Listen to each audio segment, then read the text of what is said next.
तर ह्यावेळी आम्ही सर्व मुंबईवरून बस करून निघालो महाकुंभला। मी पहिल्यांदाच बसने एवढा लांबचा प्रवास करत होतो।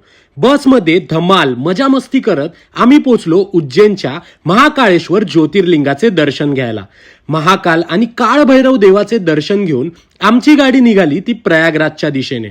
लोकांच्या गर्दीमुळे आम्हाला आमची गाडी संगमस्थानापासून 10 किलोमीटर आधीच थांबवावी लागली। त्यानंतर 15 ते 16 किलोमीटर चालून आम्ही संगमस्थानापाशी पोहोचलो आणि महाकुंभमध्ये पवित्र गंगास्नान केले। गंगास्नान करून आम्ही निघालो ते ओंकारेश्वर ज्योतिर्लिंगाचे दर्शन घ्यायला। या ठिकाणी तुम्ही 150 रुपये प्रति व्यक्ती देऊन बोट राईड सुद्धा करू शकता।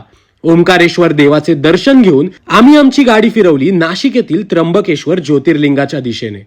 महाकुंभच्या यात्रेमध्ये आमचे 3 ज्योतिर्लिंगाचे दर्शन एकाच ट्रिपमध्ये झाले।